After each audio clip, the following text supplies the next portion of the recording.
welcome to Soft Stories. I'm Stratton, this is Pepper, and today we are going to be continuing our reading of Le Morte d'Arthur. We're in the middle of Book 3 now, which surrounds the wedding of King Arthur and Guinevere. So let's jump right back in to the story of Sir Gawain. Chapter 8. How 4 knights fought against Gawain and Gaheris, and how they were overcome, and their lives saved at request of 4 ladies. And Sir Gawain went into the castle, and made him ready to lie there all night, and would have unarmed him. What will ye do? Said Gaheris. Will ye unarm you in this country? Ye may think ye have many enemies here. They had not sooner said that word, but there came 4 knights, well armed, and assailed Sir Gawain hard, and said unto him, Thou new-made knight, thou hast shamed thy knighthood, for a knight without mercy is dishonoured. Also thou hast slain a fair lady to thy great shame to the world's end. And doubt thou not, thou shalt have great need of mercy, or thou depart from us. And therewith one of them smote Sir Gawain a great stroke, that nigh he fell to the earth, and Gaheris smote him again sore. And so they were on the one side and on the other, that Sir Gawain and Gaheris were in jeopardy of their lives. And one with a bow, an archer, smote Sir Gawain through the arm, that it grieved him wonderly sore. And as they should have been slain, there came 4 fair ladies, and besought the knights of grace for Sir Gawain. And goodly at request of the ladies they gave Sir Gawain and Gaheris their lives, and made them to yield them as prisoners. Then Gawain and Gaheris made great dole. Alas, said Sir Gawain, mine arm grieveth me sore, I am likened to be maimed, and so made his complaint piteously. Early on the morrow there came to Sir Gawain one of the 4 ladies that had heard all his complaint, and said, Sir Knight, what cheer? Not good, said he. It is your own default, said the lady, for ye have done a passing foul deed in the slaying of the lady, the which will be great villainy unto you. But be ye not of King Arthur's kin? Said the lady. Yes, truly, said Sir Gawain. What is your name? Said the lady. Ye must tell it me, or ye pass. My name is Gawain, the King Lot of Orkney's son, and my mother is King Arthur's sister. Ah, then are ye nephew unto King Arthur, said the lady, and I shall so speak for you, that ye shall have conduct to go to King Arthur for his love. And so she departed, and told the 4 knights how their prisoner was King Arthur's nephew, and his name is Sir Gawain, King Lot's son of Orkney. And they gave him the hart's head, by cause it was in his quest. Then anon they delivered Sir Gawain under this promise, that he should bear the dead lady with him in this manner. The head of her was hanged about his neck, and the whole body of her lay before him on his horse's mane. Right so he rode forth unto Camelot. And anon as he was come, Merlin desired of King Arthur that Sir Gawain should be sworn to tell of all his adventures, and how he slew the lady, and how he would give no mercy unto the knight, wherethrough the lady was slain. Then the king and the queen were greatly displeased with Sir Gawain for the slaying of the lady, and there by ordinance of the queen there was a quest of ladies on Sir Gawain, and they judged him for ever while he lived, to be with all ladies, and to fight for their quarrels, and that ever he should be courteous, and never to refuse mercy to him that asketh mercy. Thus was Gawain sworn on the 4 evangelists, that he should never be against lady nor gentlewoman, but if he fought for a lady, and his adversary fought for another. And thus endeth the adventure of Sir Gawain that he did at the marriage of King Arthur. Amen. Chapter 9. How Sir Tor rode after the knight with the brachet, and of his adventure by the way. When Sir Tor was ready, he mounted upon his horseback and rode after the knight with the brachet. So as he rode, he met with a dwarf suddenly, that smote his horse on the head with a staff, that he went backward his spear length. Why dost thou so? Said Sir Tor, for thou shalt not pass this way, but if thou joust with yonder knights of the pavilions. Then was Tor where 2 pavilions were, and great spears stood out, and 2 shields hung on trees by the pavilions. I may not tarry, said Sir Tor, for I am in a quest that I needs must follow. Thou shalt not pass, said the dwarf, and therewithal he blew his horn. Then there came one armed on horseback, and dressed his shield, and came fast toward Tor, and he dressed him against him. And so ran together that Tor bare him from his horse. And anon the knight yielded him to his mercy. But, sir, I have a fellow in yonder pavilion that will have ado with you anon. He shall be welcome, said Sir Tor. Then was he ware of another knight coming with great raundon, and each of them dressed to other, that marvel it was to see. But the knight smote Sir Tor a great stroke in the midst of the shield, that his spear all to shivered. And Sir Tor smote him through the shield, below of the shield, that it went through the coust of the knight, but stroke slew him not. And therewith Sir Tor alit, and smote him on the helm a great stroke. And therewith the knight yielded him, and besought him of mercy. I will well, said Sir Tor, but thou and thy fellow must go unto King Arthur, and yield you prisoners unto him. By whom shall we say we are thither sent? Ye shall say, by the knight that went in the quest of the knight that went with the brachet. Now, what be your 2 names? Said Sir Tor. My name is, said the one, Sir Felot of Languedoc, and my name is, said the other, Sir Petipas of Winchelsea.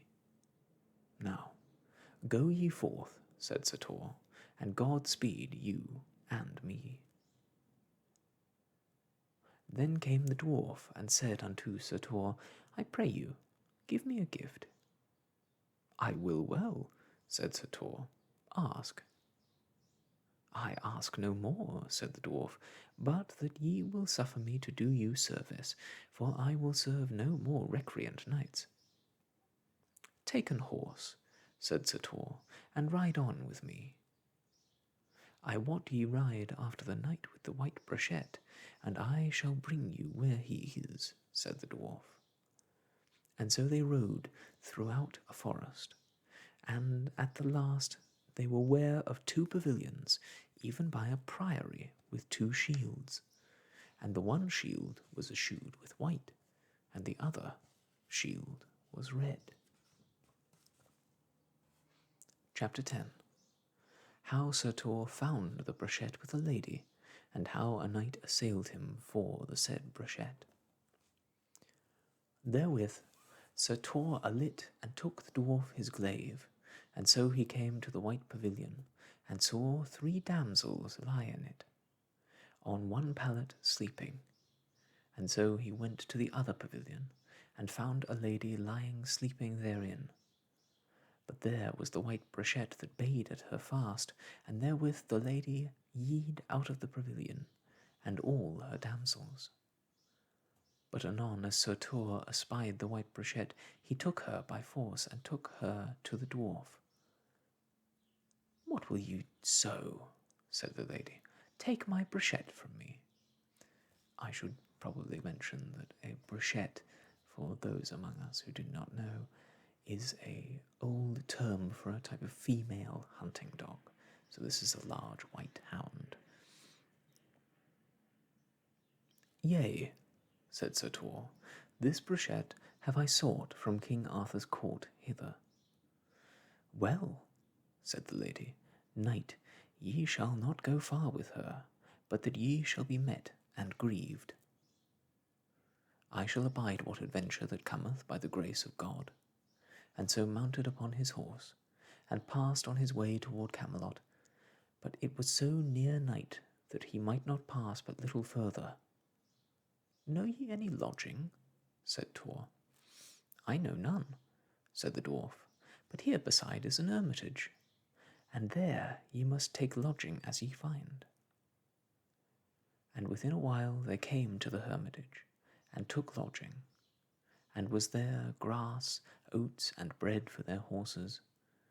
Soon it was sped, and full hard was their supper. But there they rested them all night till on the morn, and heard a mass devoutly, and took their leave of the hermit, and Sir Tor prayed the hermit to pray for him. He said he would, and betook him to God. And so he mounted upon horseback, and rode towards Camelot a long while. With that they heard a knight call aloud that came after them. And he said, Knight, abide, and yield my brochet that thou took from my lady. Sir Tor returned again, and beheld him how he was a seemingly knight, and well horsed, and well armed at all points. Then Sir Tor dressed his shield, and took his spear in his hands, and the other came fiercely upon him, and smote both horse and man to the earth. Anon they arose lightly, and drew their swords as eagerly as lions, and put their shields afore them, and smote through the shields, that the cantles fell off both parties. Also they tamed their helms, that the hot blood ran out, and the thick nails of their hauberks they carved and rove in sunder, that the hot blood ran to the earth. And both they had many wounds, and were passing weary. But Sir Tor espied that the other knight fainted, and then he sewed fast upon him, and doubled his strokes, and gart him go to the earth on the one side. Then Sir Tor bade him yield him.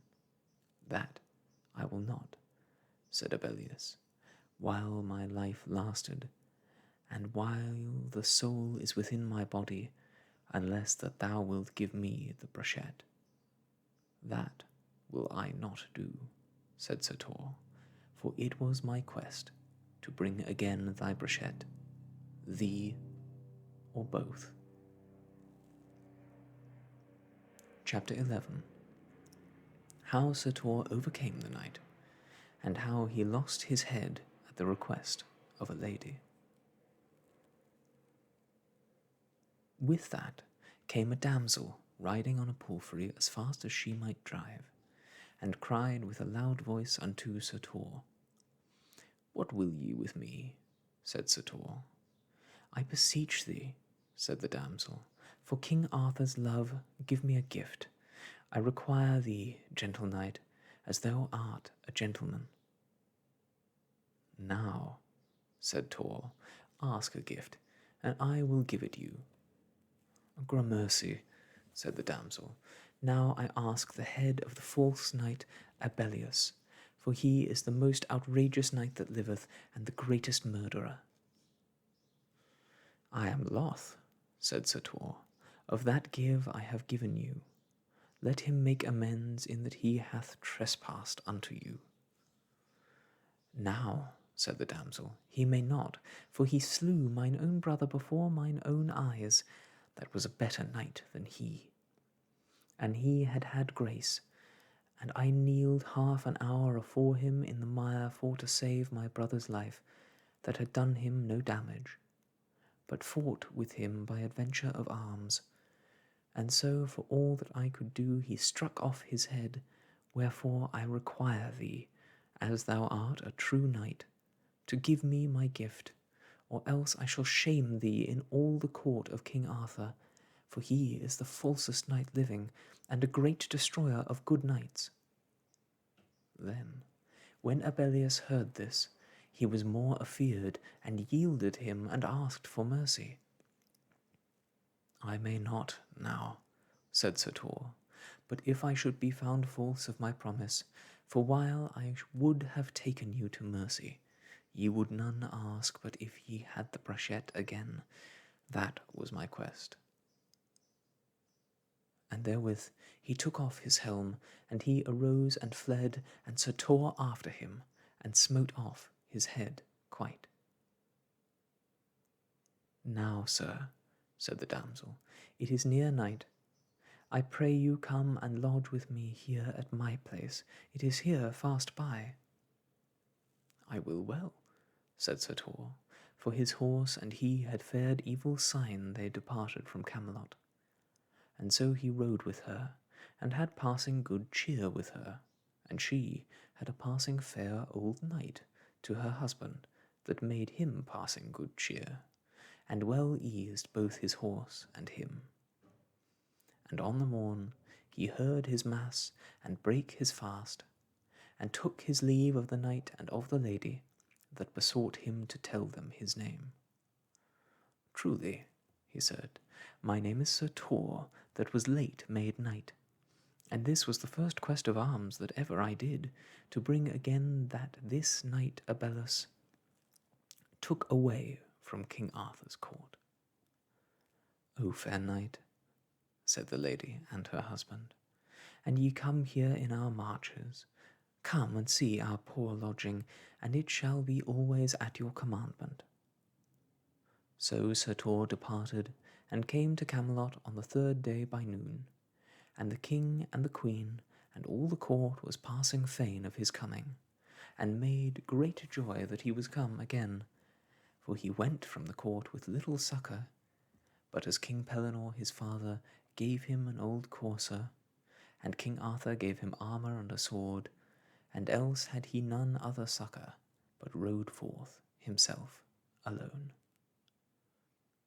And then the king and the queen, by Merlin's advice, made him swear to tell of his adventures, and so he told, and made proofs of his deeds, as it is afore rehearsed. Wherefore the king and the queen made great joy. Nay, nay, said Merlin, these be but japes to that he shall do, for he shall prove a noble knight of prowess, as good as any is living, and gentle and courteous, and of good tatches, and passing true of his promise, and never shall outrage. Wherethrough Merlin's words King Arthur gave him an earldom of lands that fell unto him. And here endeth the quest of Sir Tor, King Pellinore's son. Chapter 12. How King Pellinore rode away after the lady, and the knight that led her away, and how a lady desired help of him, and how he fought with 2 knights for that lady, of whom he slew the one at the first stroke. Then King Pellinore armed him and mounted upon his horse, and rode more than a pace after the lady that the knight led away. And as he rode in a forest, he saw in a valley a damsel sit by a well, and a wounded knight in her arms, and Pellinore saluted her. And when she was ware of him, she cried over loud, Help me, knight, for Christ's sake. King Pellinore, and he would not tarry. He was so eager in his quest, and ever she cried 100 times after, Help! When she saw he would not abide, she prayed unto God to send him as much need of help as she had, and that he might feel it, or he died. So, as the book telleth, the knight there died that there was wounded, and wherefore the lady for pure sorrow slew herself with his sword. As King Pellinore rode in that valley, he met with a poor man, a labourer. Sawest thou not, said Pellinore, a knight riding and leading away a lady? Yea, said the man, I saw that knight, and the lady that made great dole. And yonder beneath in a valley there shall ye see 2 pavilions, and one of the knights of the pavilions challenged that lady of that knight's, and said she was his cousin near, wherefore he should lead her no farther. And so they waged battle in that quarrel. The one said he would have her by force, and the other said he would have the rule of her by cause he was her kinsman, and would lead her to her kin.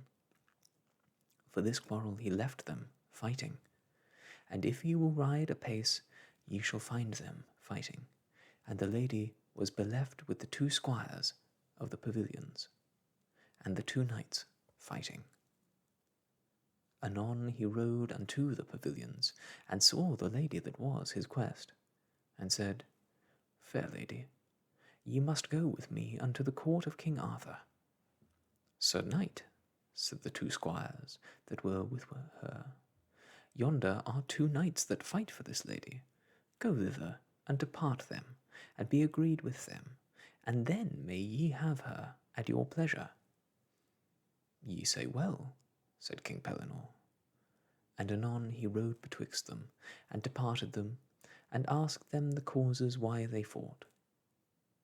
Sir knight, said the one, I shall tell you.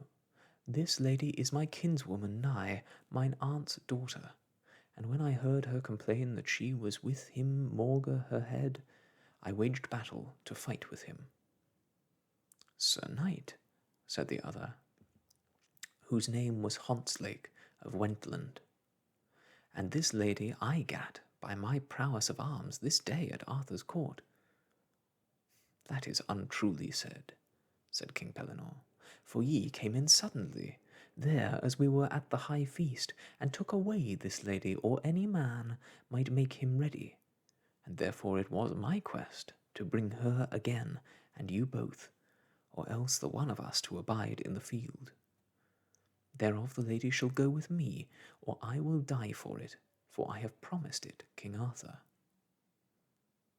And therefore fight ye no more, for none of you shall have no part of her at this time, and if ye list to fight for her, fight with me, and I will defend her. Well, said the knights, make you ready, and we shall assail you with all our power. And as King Pellinore would have put his horse from them, Sir Hontzlake rove his horse through with a sword, and said, Now art thou on foot as well as we are. When King Pellinore espied that his horse was slain, lightly he leapt from his horse, and pulled out his sword, and put his shield afore him, and said, Knight, keep well thy head, for thou shalt have a buffet for the slaying of my horse. So King Pellinore gave him such a stroke upon the helm that he clave the head down to the chin, that he fell to the earth, dead. Chapter 14. How King Pellinore gat the lady, and brought her to Camelot, to the court of King Arthur. And then he turned him to the other knight that was sore wounded. But when he saw the other's buffet, he would not fight, but kneeled down and said, Take my cousin the lady with you at your request, and I require you, as you be a true knight, put her to no shame or villainy. What, said King Pellinore, will ye not fight for her? No, sir, said the knight, I will not fight with such a knight of prowess as ye be. Well, said Pellinore, Ye say well. I promise you she shall have no villainy by me, as I am true knight. But now me lacketh an horse, said Pellinore, but I will have Hontsleig's horse. Ye shall not need, said the knight, for I shall give you such an horse as shall please you, so that ye will lodge with me, for it is near night. I will well, said King Pellinore, abide with you all night. And there he had with him right good cheer, and fared of the best, with passing good wine, and had merry rest that night. And on the morn he heard a mass and dined, and then was brought him a fair bay courser, and King Pellinore's saddle set upon him. Now, what shall I call you? Said the knight, inasmuch as ye have my cousin at your desire of your quest. Sir, I shall tell you. My name is King Pellinore of the Isles, and Knight of the Table Round. Now I am glad, said the knight, that such a noble man shall have the rule of my cousin. Now what is your name? Said Pellinore. I pray you, tell me. Sir, my name is Sir Meliot of Logres, and this lady my cousin hight Nimue, and the knight that was in the other pavilion is my sworn brother, a passing good knight, and his name is Brian of the Isles. And he is full loth to do wrong, and full loth to fight with any man, but if he be sore sought on, so that for shame he may not leave it. It is marvel, said Pellinore, that he will not have ado with me. Sir, he will not have ado with no man, but if it be at his request. Bring him to the court, said Pellinore, one of these days. Sir, we will come together. And ye shall be welcome, said Pellinore, to the court of King Arthur, and greatly allowed for your coming. And so he departed with the lady, and brought her to Camelot. So as they rode in a valley, it was full of stones, and there the lady's horse stumbled and threw her down, that her arm was sore bruised, and she near swooned for pain. Alas, sir, said the lady, mine arm is out of lithe, wherethrough I must needs rest me. Ye shall well, said King Pellinore, and so he alit under a fair tree where there was grass, and he put his horse thereto, and so laid him under the tree, and slept till it was nigh night. And when he awoke, he would have ridden. Sir, said the lady, it is so dark that ye may as well ride backward as forward. So they abode still, and made there their lodging. Then Sir Pellinore put off his armour, and then, a little afore midnight, they heard the trotting of an horse. Be ye still, said Pellinore, for we shall hear of some adventure. Chapter 14. How on the way he heard two knights, as he lay by night in a valley, and of their adventures. And therewith he armed him. So right even afore him there met two knights. The one came froward Camelot, and the other from the north, and either saluted other. What tidings at Camelot? Said the one. By my head, said the other, there have I been and espied the court of King Arthur, and there is such a fellowship they may never be broken. And well nigh all the world holdeth with Arthur, for there is the flower of chivalry. Now for this cause I am riding into the north, to tell our chieftains of the fellowship that is withholden with King Arthur. As for that, said the other knight, I have brought a remedy with me, that is the greatest poison that ever ye heard speak of, and to Camelot I will with it, for we have a friend right nigh King Arthur, and well cherished, that shall poison King Arthur, for so he hath promised our chieftains, and received great gifts for to do it. Beware, said the other knight, of Merlin, for he knoweth all things by the devil's craft. Therefore I will not let it, said the knight, and so they departed asunder. Anon, after Pellinore made him ready and his lady, and rode toward Camelot, and as they came by the well, there was the wounded knight and the lady. There he fought the knight, and he found the knight and the lady, eaten with lions or wild beasts, all save the head, whereof he made great sorrow, and wept passing sore, and said, Alas, her life might I have saved, but I was so fierce in my quest, therefore I would not abide. Wherefore make ye such dole? said the lady. I wot not, said Pellinore, but my heart mourneth sore for the death of her, for she was a passing fair lady, and a young. Now, said the lady, will ye do by mine advice? Take this knight, and let him be buried in an hermitage, and then take the lady's head, and bear it with you unto Arthur. So King Pellinore took the dead knight on his shoulders, and brought him to the hermitage, and charged the hermit with the corpse, that service should be done for the soul, and take his harness for your pain. It shall be done, said the hermit, as I will answer unto God. Chapter 15. How when he was come to Camelot, he was sworn upon a book to tell the truth of his quest. And therewith they departed, and came there as the head of the lady lay with a fair yellow hair, that grieved King Pellinore passing sore when he looked at it, for much he cast his heart on the visage.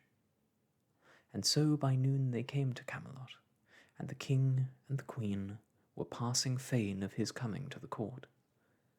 And there he was made to swear upon the 4 evangelists to tell the truth of his quest from the one to the other.